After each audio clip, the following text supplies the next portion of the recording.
Welcome to 1.2. Estimate limits of functions using tables. Let's figure out these limits. Example 1. The limit as x squared plus 3x minus 2 as x approaches 2.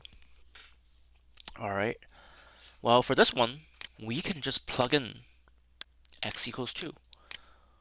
We have x squared plus 3x minus 2. So I'm just going to plug in.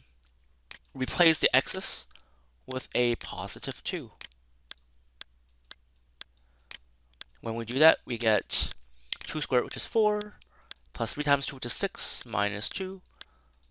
So the answer is 8. That's the limit. One more. The limit of x cubed plus x squared plus 2x plus 5. Alright, as x approaches negative 1. Well, same thing. We can replace the x. This time as x is approaching negative 1. So we're going to replace the x with a negative 1 everywhere. When we do that, we get negative 1 plus 1, negative 2 plus 5, which is 3. So with polynomials, to find the limit, we can just plug in. Plugging in doesn't always work though. Let's look at this one. F of x is equal to x squared plus 5x plus 6 over x plus 3. That's also equal to, if we factor the top, x plus 2 times x plus 3 divided by x plus 3. Some people might say, hey, we can just factor and we get x plus 2. But technically, this function, x plus 2 times x plus 3 over x plus 3, is not the same as x plus 2. Why? Because if we plug in x equals negative 3, well, what do we get? We're going to get negative 3 plus 2 times negative 3 plus 3, that's 0, divide by negative 3 plus 3, that's another 0. We got 0 over 0, which is undefined. So this function looks like x plus 2 everywhere, except at x equals negative 3 is undefined. So we cannot plug in.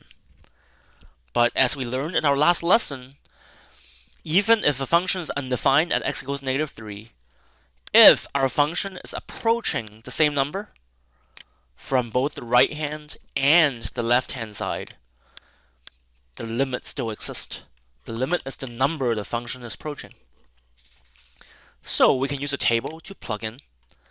Numbers get closer and closer to negative 3. When x equals 0, the function is 2. When x equals negative 2, function is 0.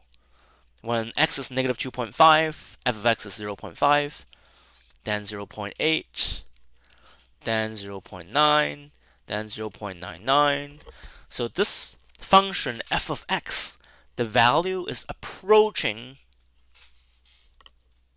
oh, sorry, it should be negative 0.5. Let's be careful here. Negative 0.8, negative 0.9, and negative 0.99. So the value of the function approaches negative 1.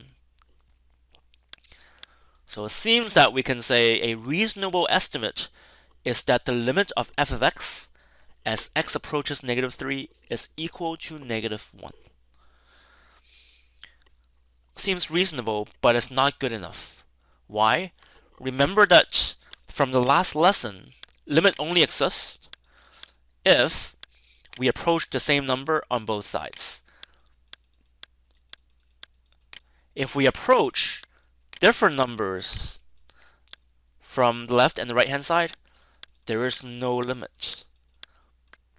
We have checked what the limit looks like as the function approaches from more and more positive from the right hand side. So we also have to check the other side, the left hand side. So negative 8, x equals negative 5, x equals negative 3.5, negative 3.2, negative 3.1, negative 3.01, and so forth. When we plug in, we also get a number that approaches negative 1. we get negative 6, negative 3, negative 1.5, negative 1.2, negative 1.1, negative 1.01. Fortunately, both of these sets of numbers are approaching negative 1. So the right hand and the left hand limit seems to be approaching the same number, negative 1. When that happens, that's when we know the limit is in fact negative 1. Okay? That's it for the video.